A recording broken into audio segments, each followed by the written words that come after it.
Hello, everyone. Nice to see you all today. We can go to the next slide. So to introduce our first Inspiration Hour speaker, we have Amy Pooler with us today. Thank you so much. And we're so excited to hear you talk about neuroscience, which is also regarding debunking misconceptions about the brain. So a little bit about this and very impressive bio that she has provided for us is that Dr. Amy Pooler is actually the Vice President of Neuroscience at Sangamo Therapeutics, a genomics medicine company based in San Francisco, California area. And she's leading the effort to bring novel gene therapy approaches to the clinic for brain disorders. And so she also received her PhD from MIT, or Massachusetts Institute of Technology. And she also had opportunities for exploration and research in neuroscience and focusing on neuronal dysfunction in Alzheimer's disease and synaptic degeneration in dementia. So you can take it away from here, Amy. Great, thank you so much. I'm going to share my screen now so we can get started. And let me know when it's in the right format. Looks good. Looks good. All good. Okay, great. Great. So thanks so much for the introduction. I'm so excited to be here today. I was able to participate in the camp last year, and I just found it to be such a wonderful experience. I'm really excited to hear from all of you, so I will make sure to end in time to make sure that we can have a robust discussion. So please, if you think of anything along the way, let's come back to it at the end, because the whole point of doing this is to hear from you too and make sure that I can answer any questions or any thoughts that you guys might have. So as Tessa mentioned, I'm a neuroscientist. I'm super passionate about neuroscience. I'm passionate about the brain. I think about it all the time, using my brain. I think about the brain. So there's something going on there probably. But I'm so excited for the work that we're doing and how the field is coming along. I'm really passionate about science.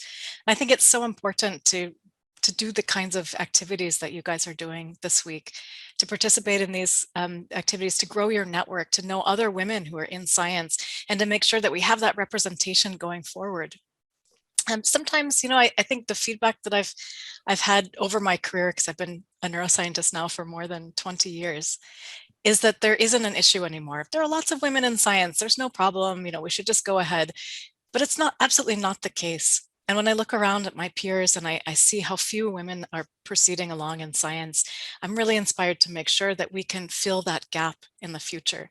We have so many cool things to bring to all different types of scientific topics, and we need to make sure that we are there and represented in that work. So I'm really excited for all of you guys to come forward and keep going on in these great scientific careers, and whatever that might be.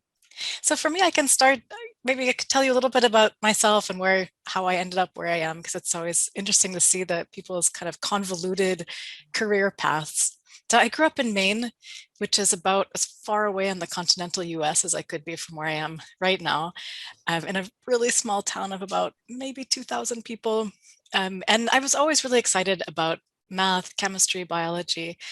I had a wonderful teacher in high school who had done a master's in neuroscience, and she was really inspirational to me. And it's never underestimating the power that our teachers can have on us and for inspiring us to do cool things. One of the teachers had also suggested maybe that I could go to Brown. I applied, luckily got in. At the time, I was really excited about astronomy. So I had this idea that we should study the universe and try to understand what our place was in the universe. I took quite a lot of classes on astronomy and astrophysics when I first started. But then again, another professor had a profound impact on me, and I took a neuroscience class, and I had a very, kind of, I guess, college student realization, but realizing that maybe instead of studying the universe that's outside in the sky, we should study the universe within and study our brain and try to understand, how do our own brains work? How are we functioning? How are we thinking about problems? How are we moving and seeing, and all of these things that I realized there was so much we didn't know about ourselves. I switched my major to neuroscience and honestly never looked back. There was one tiny moment when I was in Hawaii. I went to the top of Mauna Kea and I saw these terrific telescopes. And I thought, okay, Amy, if you just stayed with astronomy, you could be here in Hawaii looking through these gigantic telescopes. But I was like, no, no, no. The brain is very cool. And it's been a wonderful experience. So much so that I decided to do a PhD, and I went to MIT, as Tessa mentioned earlier, to do my PhD in cellular and molecular neuroscience, mostly focusing on Alzheimer's disease. Because I think one of the really cool things to understand is how the brain works, but by studying when it doesn't work, what can we learn when things go wrong? It tells us a lot about the way that our brains are wired and how they're set up. So it's really exciting. After my time at MIT, I decided that maybe it would be cool to go somewhere else, maybe even outside the US. And one of the cool things about science is that you can kind of do it anywhere. The language of scientists and the types of work that we do, it's pretty universal around the globe. So I went to Oxford University in the UK, and I've worked more on schizophrenia and molecular biology there. So something a little bit different than the Alzheimer's that I was working on, but still looking at ways that the brain could kind of have more challenges to understand how the fundamental nature of how the brain works. After I was finished in Oxford, I went to London, and I ended up staying almost 10 years at King's College in London. And I really loved London. It's such a cool city, so I recommend if ever you get a chance to live there. It's a lot of fun. So that was really exciting. But after I was in London for quite a while, I really wanted to see how I could apply the work that I was doing to help patients. So thinking about, rather than studying the fundamental mechanisms of how the brain works, applying that instead to how can we think about drug development or ways that people can take charge of their own brain health and make sure that we have healthy brain aging over over the course of the lifespan, healthy brain development during childhood. So I went to work at Nestle, which is a big coffee chocolate company. But we also had a very focused institute where we were working on aspects of brain health. And that's where I was part of their global brain health platform. After about 5 years in Switzerland, I decided to make the leap to come back to the US, this time to California, which is, of course, pretty much as far away from as possible from my poor mom in Maine, who was excited for me to come back. But actually, it turns out America is really huge, and it's almost as far away from Maine. California is almost as far away from Maine as London was. But it's a beautiful place to live, and I was really excited to join Sangamo. And I'll tell you a little bit more about my work at Sangamo later. But what's so exciting is the development of the new technologies that we can use to target some of these really devastating brain disorders. I think there are two things that have to go hand in hand as we think about developing treatments for neurological disease. On the one hand, it's the understanding of the science, like fundamental understanding of the disease biology, like what is going wrong. But on the other hand, it's the development of the technologies that we can use to treat it, so developing those tools. And it's those two things that go together that I think will enable the future of these of genomic medicines or other medicines that we can use to treat these brain disorders. So I'm very excited to be part of that here at Sangamo. So I talked a little bit about the scientific career progression and the progression that I went through. And I think when I first started being a scientist, I thought, okay, I'm going to be a professor for sure, because that's pretty much what you do if you are working as a scientist. But over time, realizing that there are so many other opportunities to make an impact in science beyond being a professor, which may appeal to you or may not, but there are other things that you can do too, working in a biotech or pharmaceutical company, which is what I'm doing now. But I also work with wonderful patent lawyers who have a strong scientific background, and that's what helps them to understand the laws that shape the approvals of new drugs. Also things, education, teaching to others. A big part of my job in the past was teaching, and I really loved that aspect of it. People are entrepreneurs starting their own companies or working as consultants to help other companies grow. So I think one thing that's really cool with a scientific career is that there's a lot that you can do to make an impact. So what does a typical scientist look like? We always talk about this in the lab. We think about these kinds of drawings, right? Like I think these came from pictures of children asked to draw what a scientist would look like. And we think about usually a man, right? With the glasses and all of this. I do like the mutant rat because I worked with mutant rats quite a lot, so I did often have a mutant rat on me. But beyond that, I think that there's a lot of stereotypes here that are simply not true for what scientists are like today. These are some of my colleagues when I was working in London. There's me in the bench. You can see I'm excited. I don't know if you can see my cursor, but excited to run a big experiment. And what's important is that everyone brings their different backgrounds with them, different backgrounds and experiences, maybe different learnings. If people are stronger in math, or if people are stronger in bioinformatics or statistics or biology, or all different kinds of things. And certainly for me, bringing my experience from astronomy, even though you would think it's not exactly directly applicable, but there's still a lot of biophysics in the way the brain works too. So I think there's a lot of opportunity there. But what do scientists do all day? You can see that mostly here we're wearing lab coats and working in the lab, but there's a lot of different things that scientists do during the day. So in addition to performing experiments, we need to teach, to train new scientists. That's a huge part of what we do, is training. A lot of discussing ideas with colleagues, bouncing ideas off each other, making sure that we really dive deep into the problems and that we don't leave any stone unturned. I remember my PhD supervisor telling me that, all you can do is try to prove yourself wrong and fail. And when you do that, you know that possibly you may have discovered something new. But in order to understand all the different ways you could try to prove yourself wrong, it's really important to talk to colleagues about it. So there's a lot of interaction. This year it's been challenging. You can see that I'm home, on the Zoom, but I think for all of us working from home this year, trying to understand how the science works, making sure we still have that interaction and reviewing data and the camaraderie that goes with that, it's been extra challenging, but I'm really, really impressed by the team and how much we've been able to do that. We read a lot of scientific articles, things that are published. We also have to write scientific articles. The big currency for scientists are these articles that we write and share with the scientific community. You go to conferences to present that data, which again this year has been all virtual, which has also been interesting, but in a way it's made the conferences more accessible because it means that it's a lower cost to attend and we can get more people together into one space. So that's been exciting as well. So a lot of different things that scientists need to do during the day. Of course, sorry, applying for grant funding, I should say that because that's often who's funding the research when we're working in universities. And then interacting with the media too, it's incredibly important. And I'll bring that up again a little bit in a minute.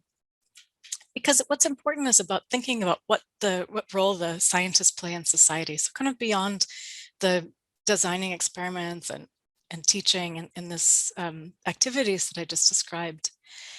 But it's so important that scientists do play a role in society and communicate their findings, not just between other scientists, but to the greater community in general, to society in general. And this is something that I'd be happy to come back to if we have a little time at the end. So to kind of start thinking about why do you think it's important that scientists interact with the media or the government or the companies and doctors and insurance companies?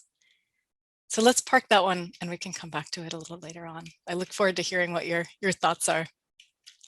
So onto the neuroscience myths. As a neuroscientist, it definitely bugs me. There are a lot of myths out there. When I hear them, I'm always frustrated, like, how can we still be believing this? One of the biggest ones is about only using a fraction of the brains. And I don't know if there's a way to show me if you guys have heard this one before, if you have any kind of reactions or something. But this is one that comes up again and again. There were movies that came out fairly recently. Oh yeah, good. Thanks for the reaction. It's great. There are movies that came out. There was the one Lucy with Scarlett Johansson. There was the Limitless one with Bradley Cooper, where I think they said 20% of the brain in that movie, and the Lucy one was 10%. But this is absolutely not true. In fact, we're not actually even sure where this idea came from. We think that maybe it was from a commercial back in the 1920s. But beyond that, there's been no evidence to show that we only use 10% of our brains. Unfortunately, probably part of the reason the myth is perpetuated is because we like the idea, right? That you could unlock this hidden component of your brain and suddenly be able to learn all the different languages or be able to communicate telepathically or something like this. But what's been really cool is that now we can use brain scanners, so brain imagers. And what those brain imagers show is the activity in our brains over time. And you see in those brain imagers that people's brains, all of us, they're active all the time. That pattern of activity changes a little bit when we're asleep versus when we're awake, but all of the brain is being used all of the time. If you have any questions about any of these, of course, let's talk about it at the end. Another one that's perpetuated still is this idea about left brain versus right brains. Maybe you guys have heard about this one as well. In fact, we just had a corporate, yeah, I see a lot of them, training where we had to understand if we were left brain or right brain and the people on our teams and try to understand how we could use that throughout our work. And of course, when the presentation came to the neuroscience team, we were kind of like, you know, that's not true, right? But what can you say? And I think some of this came from the idea that there are some localized brain regions that have local function. And one of them is for language. And that this small language area could, that's unilateral in some people and bilateral in other people, which means on both sides. But beyond that, our brains are networks. You need the whole thing to function. And there's cells in different brain regions that are connected to each other. And that's what gives us creativity. That's what allows us to have logic. We're never using just one part or the other part of the brain. As great as it sounds, and I like the idea of how can I unlock my right brain and be more creative. It's not the way that it works. Dr. Pooler, I just wanted to let you know I did open up the chat box. Oh, wonderful. Okay. So we could get some flow here. Okay, great. I'm going to open the chat up on my computer then so I can see it too. Wonderful. Thank you. Another one that comes up is about not being able to grow new brain cells. We have the idea that we're born with all of the brain cells that we will ever have in our whole lifetime. For the most part, this is actually true, but there are specific regions of your brain where you're growing new brain cells all the time. And those are the areas of the brain that are involved in learning and memory. And actually the other one is involved in smell and olfaction, your sense of smell. But these two brain regions are producing new brain cells all the time. So you do have some hope that you can build a little more of those brain cells as you grow older. Of course, you can imagine that one of my least favorite ones is the idea that male brains are somehow biologically better suited for math and science. And I hope that we've discussed enough already that you can understand that there's nothing like this, that male brains are not necessarily better for math and female brains better for empathy, but that everyone has possible, has the possibility to be great at math, great at science, and great at empathy too. The last one I'll mention, because I saw an article about it recently on a website about the tongue taste map. Again, how do you maximize the bitter, sweet, and all of these sour and different tastes? And unfortunately, it's not true either that you can't kind of hijack your tongue and your taste by putting things in different parts. That every taste that you have in your tongue is all over that area. So I come back to this one as well if there are other, I don't see anything in the chat now, but it's always good to think also if you can think of other possible neuroscience myths that you'd like to discuss. Maybe there's some here that I've missed, but if there's anything that you've read or that's come up, I'm really happy to talk about it. Great. So I wanted to focus next on the specific area of research that I've been working on for a while and share with you some of the work that I've done in the past, what it's like to develop a drug for neurodegeneration, and also the work that we're doing at Sangamo. Like, what does it mean to be a genomic medicine company anyway? Right? So neurodegeneration is a lot of different diseases, things like Parkinson's, Huntington's, ALS, Alzheimer's disease. And I hope that most likely you guys have heard of many of these. Now that with Alzheimer's disease, this has been the topic that I've researched for the past several years. There are largely two types of Alzheimer's. There's the early onset, where people are younger than 65, and the late onset. The biggest risk factor for Alzheimer's is actually age. That as you get older, more and more likely to get Alzheimer's, up to the point where if you're over 90, you have about a 30% chance of having Alzheimer's disease. There's genetic components to it, but there's also sporadic, which means that it happens without reason. You don't know. There's no clear genetic case, or at least not one that's been discovered yet, that will explain your disease.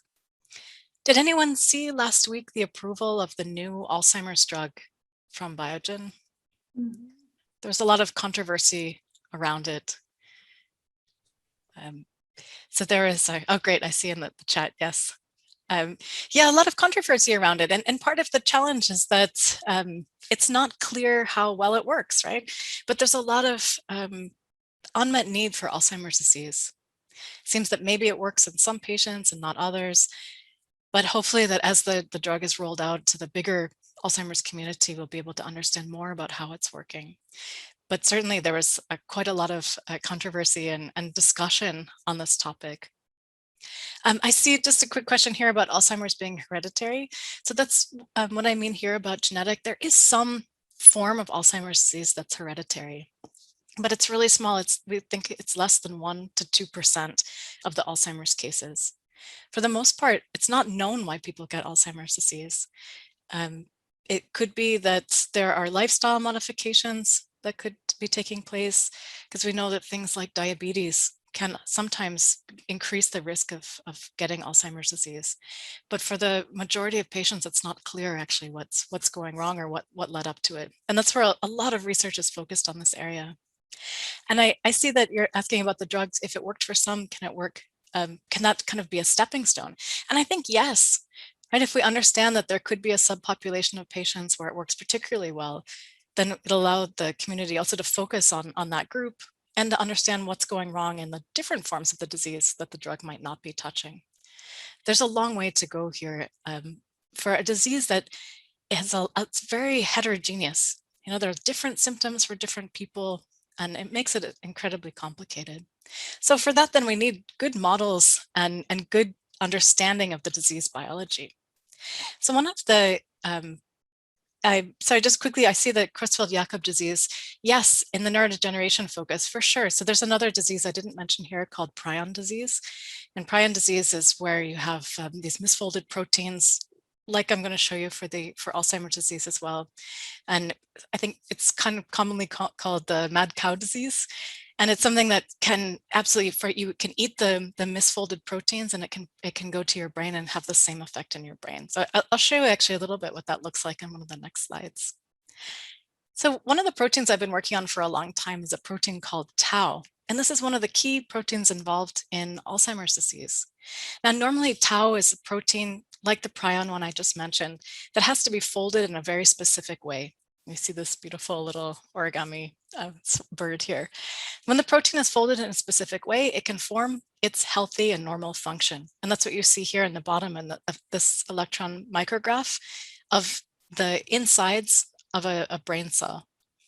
But in Alzheimer's disease, what happens is that the protein is not folded properly, call it misfolded, and it becomes tangled. And what that looks like in the brain is what you see at the bottom, where these tangled proteins accumulate and they form dense structures inside the brain cell, ultimately killing them. So it's really important to understand like what's going wrong in the folding of these proteins. And it's not just, like I said, it's not just tau, but some other proteins in neurodegeneration have this effect.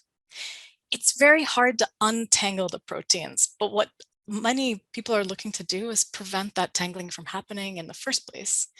That you can try to make sure that as that misfolding is happening, can you get in the way? Can you disrupt it in some way that will prevent the aggregates from forming? But so far, those approaches haven't been super successful. Now, how does Alzheimer's disease affect the brain beyond tau? There's also the other component is the amyloid plaques. And this is the component that new treatment from Biogen that was approved last week is targeting. The amyloid plaques are composed of something called A-beta peptide. It's a short protein that, just like tau, becomes misfolded and aggregates in the brain. If you were to cut open the brain of a patient with Alzheimer's disease, you would, and stain with these specific types of chemicals, you would see this pattern emerge in the brains. Actually, I see a question about, are tangled proteins rare? It's a really great question. And actually, it seems that tangling of the proteins is fairly common. But what our cells are really good at is clearing anything that's not folded properly. That if the cell can break down very quickly these misfolded proteins before they get a chance to aggregate, then you can stay healthy and keep producing the folded proteins that you need. There's an idea that maybe in aging and in neurodegeneration, there's a shift away from being able to clear those misfolded proteins. And so that's why they start to accumulate. But it's not known why that happens in some people and why not in others. So it's a great question. Okay, but what happens when we have all of those aggregates starting and all of these misfolded proteins? What starts to affect the memory? And why does it affect the memory? It's because our memory is stored in the connections between the brain cells. If you start breaking down those connections, if you make it impossible for the brain cells to communicate between each other, that's what disrupts the memory and prevents new learnings as well. What's highlighted here in green is a brain cell. You can see it has a cell body here and lots of projections called axons and dendrites that are coming out of it. And at the very edge of all of these projections, these are called spines. They're the point of connection between the different brain cells. There's a lot of beautiful research has gone into these spines to understand what their function is. And what's clear is that they're dynamic. Before learning, you see here, you don't have the spines coming out, but after learning you do, and these spines are reaching out to connect to another brain cell. We think this is how memory is stored in the brain. But when you start to, we call this connection the synapse. But when you start to have these aggregates of these proteins, you lose these synaptic connections and you disrupt the communication in the brain. And the loss of the synapses occurs very early in Alzheimer's disease. That's why often patients have subjective memory complaints right in the beginning, because you start to lose some of these connections and communication in the neurons. So the synapse, again, it's one side of one neuron that's projecting to another point in another neuron. We call this the presynaptic component, and this one is the postsynaptic component. The synapse is actually the space in between them. I would say back in the early 1900s, neuroscientists thought that the brain was one big network where the cells were actually connected directly to each other. But it turned out later to not be true, that each cell is its own individual cell. And although they talk to each other, they're not actually fused together. There's still a space in between them. And that's where the communication from one side kind of hops over to the communication on the other side. There is an interesting, I see something about sleep in the chat. There's a really interesting work that's coming out right now, actually, about how sleep can help clear some of these misfolded proteins from your brain. And that an early symptom of Alzheimer's that was probably overlooked in the past was sleep disturbance. So there might be some link in between that sleeping time when you're kind of clearing all of the misfolded proteins or unwanted proteins from your brain, that could be an important part of the disease development. But it's still early days to say that, if you sleep more, could that prevent Alzheimer's? And I would discourage you kind of leaping into that conclusion. So kind of putting it all together, like I was mentioning, you could have these protein tangles, plaques, the aggregates that you see, misfolded proteins. You have a loss of communication between neurons. And ultimately what happens is that there's cell death, the brain's shrinking as the neurons are being lost, and there's a memory loss because you no longer are storing those memories in the connections between the cells. This happens over time in Alzheimer's disease, where there's a loss from the very early stages that you see on the left here of the number of neurons that you have, and a slow gain in the number of plaques or the number of tangles. This makes making a drug for Alzheimer's actually really challenging, because when you think about when people get diagnosed, which is probably somehow here, maybe mild AD, it means that a lot of the biochemical changes in your brain have already taken place. So it's actually really hard to lose, to get back the brain connections once they're lost. One of the goals of Alzheimer's research beyond just developing the drugs, is to develop something called biomarkers. And biomarkers would be important because if we can diagnose the disease back here, we may be able to intervene even earlier in order to prevent the loss of the brain cells. I see things about watching TV making you lose brain cells. No, no, no, no. You can actually, anything that stimulates your brain, it's good for that. Good for stimulating connections, especially social activities. Anything that makes you use your brain is ultimately good in the longer term. So how do scientists study Alzheimer's disease? There are a lot of different techniques that people use, and I mentioned earlier, using cells, and I'm going to show you a little bit what that looks like. But it's about bringing everything together, from the proteins, the cells, the animal models, where we can model diseases in fruit flies or in mice or in rats, and then ultimately getting into the clinic and trying to understand how all of that work translates into humans. And do we see a beneficial effect in the humans? We do a lot of work using postmortem brain tissue. So I would be doing when I was living in London, I did a lot of outreach in the community, the medical community, to make sure people would donate their brains for science, because we need to see what's going wrong in those brains in order to understand what we can do to prevent it. Great. So I'll talk a little bit about how we model the brain in a dish, and then maybe I'll stop and take some questions. Okay. One of the key discoveries in the past 10 years maybe has been something called induced pluripotent stem cells. Is this something that you guys have heard of? That we can use stem cells to make any cell that we want to work with. Great. Excellent. I'm glad some people have heard of it. Okay, wonderful. So these induced pluripotent stem cells are different from embryonic stem cells, which are, obviously have some controversy there as well. The induced pluripotent stem cells come from usually skin samples, but now we know we can culture them also from blood, really any type of tissue that harvested from the human. And what happens is that patients will give a skin sample, usually from their arm, a very small one, and you can grow that into the dish and expand the cells. But they're still skin cells. So how do we make them into something else? So we do something called reprogramming, where we take those skin cells and we make them into stem cells with reprogramming. Once they're stem cells, then they can be anything you want. And we go through the series of differentiation steps. We can take those stem cells into, as you have here, neurons or astrocytes or microglia. These are all different cell types in the brain, and we can grow them in a dish.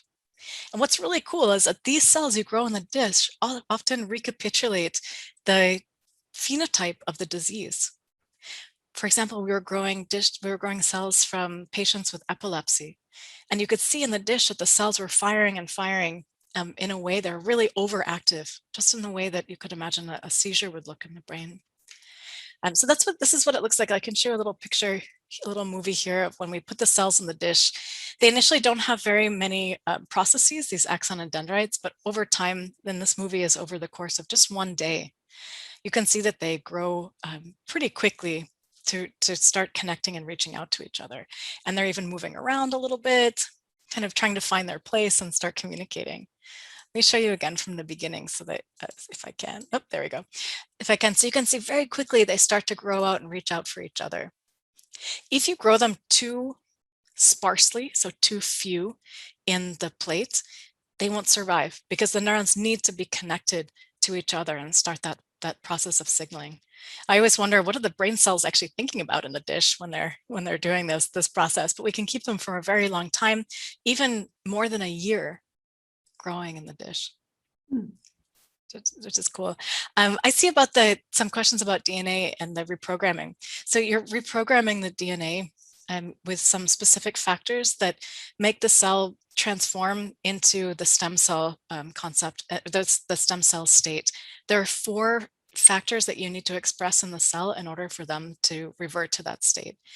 Once they're in that state, like I said, you can then take them in any number of directions, like neurons. You could make them into liver cells. Really anything is possible at that point because you're starting over again with a stem cell.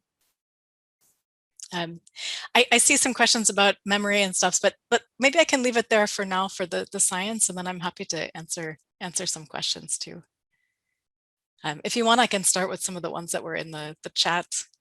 I see some comments about brain function. So one of the things that I worked on when I was at Nestle is the idea of using things like, I see Prevagen as one of them, but looking for small molecules that can improve brain function. So far, there's kind of nothing, right? Probably the main one is exercise. I'm guilty about not exercising enough. I probably should get out in front of my computer a lot, but exercise is probably the best thing. And do you know why? It's because it often stimulates this growth of the new brain cells. So that's one of the things that I would point out. Eating a healthy diet, things that are, we always say what's good for your heart is good for your brain. So also, maintaining a healthy diet is important. But a lot of the small molecules you would see on the market here, when I go to CVS, I see things like, cognitive function and it's kind of vitamins. For the most part, it doesn't work. So yeah, please let me know. I'm going to scroll back a little bit because I see there are a lot of things that I probably missed. Dr. Mimi, if you can enable them to unmute themselves now. So campers, if any of you guys have questions, you can go ahead and unmute yourself and ask Amy. Thanks, Alexis. I was just scrolling back. So one of the questions that caught my eye from Martha, thank you, is about CRISPR being used in neurodegenerative diseases. Yes, definitely. CRISPR is one of the genomic medicine tools that I mentioned before. The company where I work, we don't use CRISPR. We use a different tool called zinc fingers, but it's a similar idea where we can use the zinc fingers to target a functional domain anywhere in the genome. And then with that functional domain, we can edit it, or we could cut it out, or we can tune the expression of that gene up or down. So for sure, these genomic medicine tools are going to be a huge, I'm very excited for the next, let's say 10 years or so of the research in this field. So this is Dr. Mimi. So I don't want to unmute it. I think what I would rather do is hands up, and then we can unmute with the hands up. So I see a couple of hands up. I see Iris. Okay, we can manage it that way. Yes. So in school, I learned about this girl who lost like more than half of her brain due to a disease, and then she was able to regain it. So did she like undergo this process of like patient in a dish, but like an actual brain by like doing things like running and all that? It's a good question. One of the things that's really remarkable about the brain is that it's plastic. This is a word that we use to say that it's changeable. So different parts of the brain can sometimes take over for the function of other parts that have been lost. That plasticity doesn't persist that long into adulthood. So probably I'm thinking she was quite young when something like this happened, but that by some training, and that's why things like doing the, what's it called, the physiotherapy and this kind of thing can help actually different parts of the brain to reconnect and recover some of that function. It's the same for stroke, where patients can lose part of their brains for stroke, but then with some practice over time, be able to regain some of those functions. Definitely adaptive. Yeah. Okay, next, Aiden. Hi. I was gonna ask what your income would be like, because I read a book called Lab Girl where the scientist is a geobiologist and she doesn't get very much income. So I'm wondering what yours is like. It really depends on the field that you're working in. So when I was working in, I'll be honest, when I was working in the university, of course, making less money, but a lot more flexibility over what I worked on. Working in a biotech company now, higher income, a little bit less flexibility on the work. So there are different kind of trade-offs, I think, depending on the type of atmosphere that you're working in or sector that you're working in. Okay, thank you. Now we have Kaya.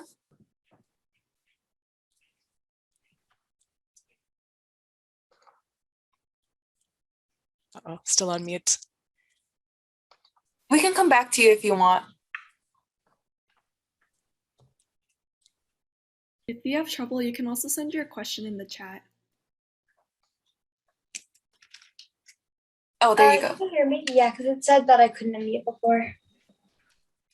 Okay, so like the brain can learn so many things in so many different places. So something like photographic memory, is that something that can be learned, or is it only something that you're born with?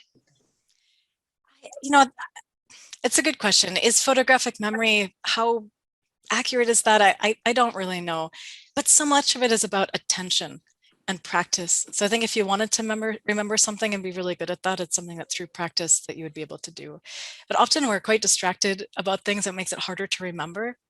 But with focus, that can often help. I'm not sure how true photographic memory really is compared between different people. Okay, now Tiara. Is it true that if you have more exercise, it prevents neurodegeneration? Our PE teacher told us that. Not biased at all, right? No, but it does. It definitely does help. We think about, so there's a great study that came out of Finland a few years ago, looking at different different modalities and how they could improve neurodegenerative outcomes. And the modalities were physical exercise, social interaction, and diet. And actually all three of those things had some benefit, in particular social interaction. And that was something that was very interesting because with the older people that were participating in the study, some people were doing exercise like alone in their rooms, and some people were joining exercise classes. And actually the people in the classes did better. And most likely I think it's because you were mixing in that social component. That's interesting. Giolana, you can go ahead.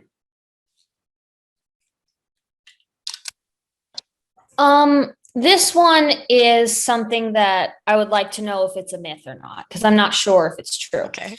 My mom heard about a study a little while ago that came out of the National Library of Medicine about somebody's political affiliation being related to their brain structure, specifically how active their amygdala is. Is there any relation in that? Okay, that's the first I've heard of that one. For me, the amygdala is all about fear and fear memory. Yep. Whether or not that can be involved in the political affiliation, I think that's much more of a social context kind of approach rather than something that's hardwired into your brain. All right. Abigail? I have a question. What is tissue inside your body? Say again, I can't see you on my screen actually. Tissue that you said, like tissue, like what from your body? So the tissues, I think if I'm remembering correctly what I would have referred to it, and actually maybe what I can do is stop sharing so I can see a little bit better.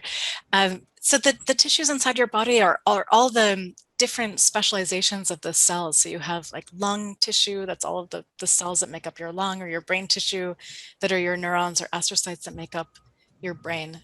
Does that help? Yeah, what if it was like a crime and that tissue disappeared? I'm not sure. What if there is a, sorry, tell me again. What if there is a what? What if like there was a crime and then they found the body and there was no tissue in the body? Well, that would suggest that someone had removed it, right? Because for the most part, we need all of our tissues in order to survive. Oh, okay.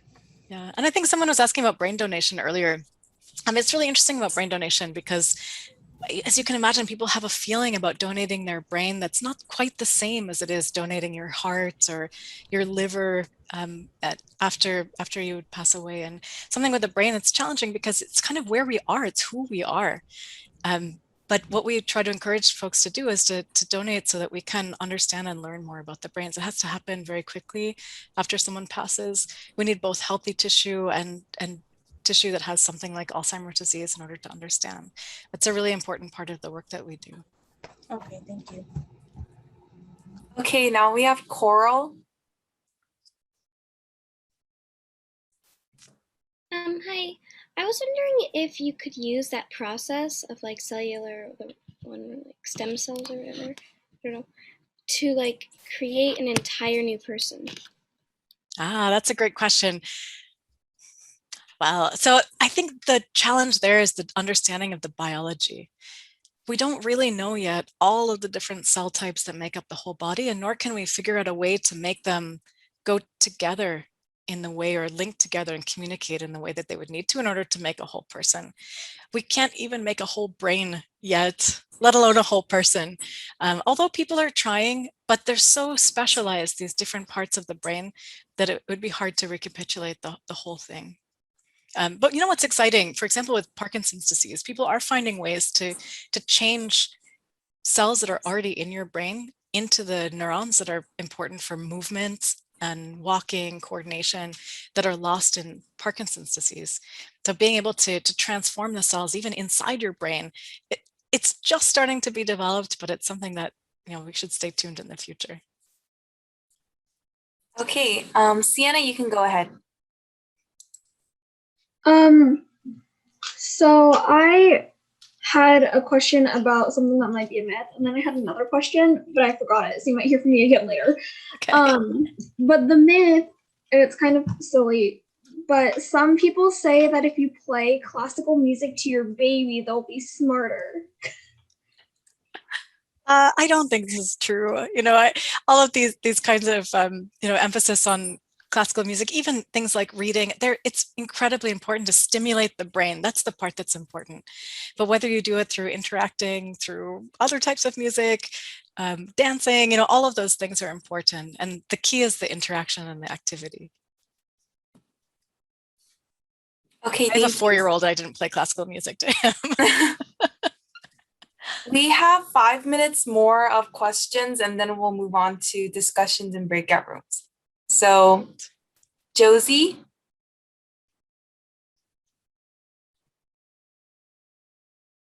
So I have 2 questions.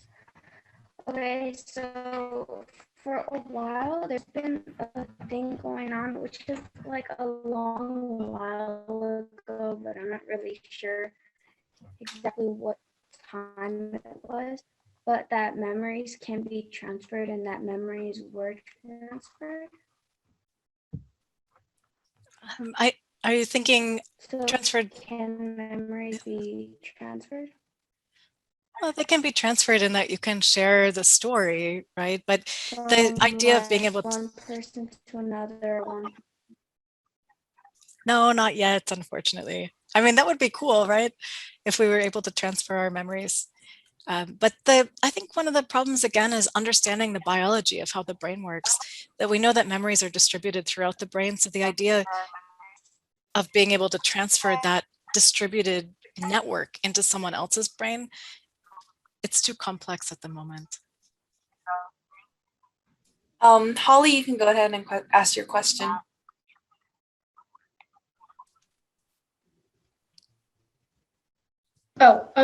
It's a quick question. I was just wondering about the myth of the left and right brains and how you said that that's a myth. Isn't there something that like the brain has sections, but don't like different sections do different things and like contribute to personalities? I was just wondering. Yeah, absolutely. The brain has sections. The sections are things like the frontal cortex or the somatosensory cortex that controls our motion, or in the back, our visual cortex. So you can be, for example, you could be blind if you had damage to your visual cortex, even if your eyes were okay, because you'd have lost the part of your brain that's understanding the vision. But the thing is, all of those, for the most part, are bilateral, meaning they're on both sides of your brain. Oh, okay. Thank you. Okay, and now we'll have Rebecca. Hi, I was just wondering, I heard this story about a girl who like was in a room for like 6 years with no social interaction, and she lost like a lot of her like brain cells, and then like scientists found her and they like had more interaction with her. So is it like when you're in more of a social standing, like you can grow more brain cells? It's not necessarily about growing more brain cells, let's say, but about making those connections because you have each one of your cells can make up to 10,000 connections with different brain cells. So it's about building that network of connectivity.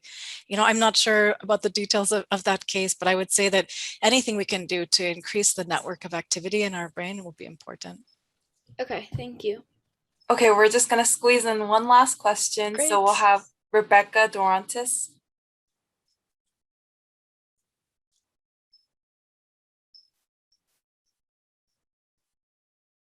Rebecca, you're still muted. There we go. Okay, there it is. How do you perceive pain? Because I know like the brain and stuff, it like sends signals, but like I still don't understand. Oh, great question. Actually, I'm working on a pain project right now. And when I was doing my university research too, I was working on pain, actually facial pain, and how it's processed a little differently between men and women. So that was interesting. But with pain in general, we have these specific fibers called C fibers, and they are connected to receptors that are on our skin, and they carry the information from those receptors to our spinal cord and then eventually to the brain. What's interesting about those fibers is that they're not what we say not myelinated, so they're slow fibers. That's why you put your hand on the stove and it may be a few seconds before you feel that hot pain and you move the hand away. And that's because we have these slow fibers that are processing the pain. But it's interesting because it gives us a specific target. And what the project that I'm working on now, thinking about chronic pain and how do we deal with that? And is there a way that we could intervene in the brain to make sure that people don't have to live their lives in chronic pain? Okay, that was our last question. Thank you, Amy. We're now gonna assign everyone to their breakout rooms for discussions. Great, thank you so much for the questions. I really appreciate it. And I'm sorry, I see so many questions in the chat and I didn't get a chance to chat them all. So thank you so much. So maybe Amy, if you're available after, you can go around the breakout rooms and chat with the campers there as well. We only have 10 breakout rooms, so you can easily do that, I'm sure, and take maybe one question in each room. That's it. Let me check in with my next meeting and I can look into that. That would be great. Great. That would be great.